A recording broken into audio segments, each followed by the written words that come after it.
শীত গ্রীষ্ম বর্ষা ডিমই আমার ভরসা। আমার মতন ডিম প্রিয় মানুষ কারা কারা অবশ্যই কমেন্টে এগ লাভার হ্যাশট্যাগ দিয়ে লিখে দিও। তাহলেই বুঝতে পারবো আমার মতন ডিম প্রিয় মানুষ কজন আছে এই পৃথিবীতে। আমি এখানে চটজলদি একটা ডিমের কারি বানিয়ে নিয়েছিলাম রাত্রে রুটি খাওয়ার জন্যে। গরমে যখন রান্নাঘরে বেশিক্ষণ দাঁড়াতে ইচ্ছে করে না, চটজলদি ডিমের এই কারিটা দারুণ লাগে। এটা কারি না বললেও এটাকে কষা বললেই ভালো। এই জন্য সেদ্ধ ডিম নিয়ে নিচ্ছি, সেইগুলোকে এরকম হাফ করে ফালি করে নিলাম। তোমাদের ডিমের যতটা দরকার সেই অনুযায়ী ডিমটা বয়েল করে নেবে। এখানে নুন, হলুদ, লাল লঙ্কার গুঁড়ো, চিনি আর বেশ খানিকটা পেঁয়াজ কুচি নিয়ে নিয়েছি। এরপরে একটা প্যান গরম করতে বসিয়ে একটু সাদা তেল দিয়ে দিলাম। তেলটা মোটামুটি 2 চামচ মতন দিয়েছি। একটু গরম হতে জিরে ফোড়ন দিয়ে দিলাম। জিরেটা 30-40 সেকেন্ড নেড়ে চেড়ে দিয়ে দিলাম পেঁয়াজ কুচি। পেঁয়াজটা এখানে ঝিরি ঝিরি লম্বা করে কাট করেছি, কষা বানাবো সেই জন্যে।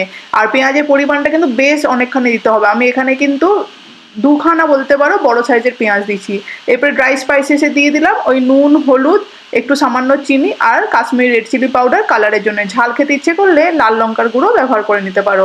পেঁয়াজের সঙ্গে ভালো করে কষিয়ে নিলাম। এখানে দিয়ে দিচ্ছি একটু আদা রসুনের পেস্ট, সামান্য একটু পেস্ট দিয়ে আবারও কষিয়ে নেবো ভালো করে, যতক্ষণ না পেঁয়াজটা লালচে রঙের হয়ে যাচ্ছে। মশলা কষানো হয়ে গেলে দিয়ে দেবো এখানে একটুখানি লঙ্কা কুচি, আর তার সঙ্গে আরও কিছু ড্রাই স্পাইসেস দিয়ে দিলাম এখানে ধনে গুঁড়ো আর জিরে গুঁড়ো।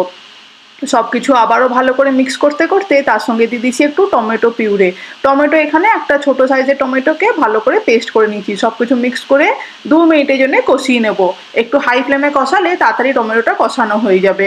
আর মশলা কষানো হয়ে গেছে, এখানে সামান্য একটু গরম মশলাও দিয়ে দিলাম। টেস্ট অনুযায়ী দিয়ে দিতে পারো তোমরাও।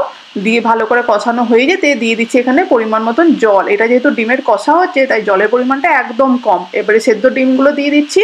দিয়ে ভালো করে একটুখানি মশলাটা ডিমের উপরেও একটু স্প্যাচুলার সাহায্যে এরকম করে একটু করে লাগিয়ে দিচ্ছি, যাতে দুটো অংশ একটু কালার হয়ে যায় ভালো করে। এরপরে এটাকে মিডিয়াম ফ্লেমে 2 থেকে 3 মিনিটের জন্য কষিয়ে নাও।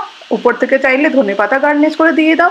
আমার কাছে ছিল না, আমি আর দিইনি। তোমাদের কাছে থাকলে অবশ্যই ধনেপাতা একটু গার্নিশ করে সার্ভ করে দাও। গরম গরম রুটি, পরোটা হোক কিংবা জিরা রাইস, জাস্ট ফাটাফাটি লাগে ডিমের এই কষাটা। অবশ্যই বাড়িতে বানিয়ে খেয়ে আমাকে কমেন্ট করে জানিও কেমন লাগলো আজকের এই রেসিপি। চট জলদি ফেরত আসবো। চ্যানেলটা সাবস্ক্রাইব না করা থাকলে সাবস্ক্রাইব করে নিও, পাশে থেকেও। থ্যাংক ইউ বন্ধুরা।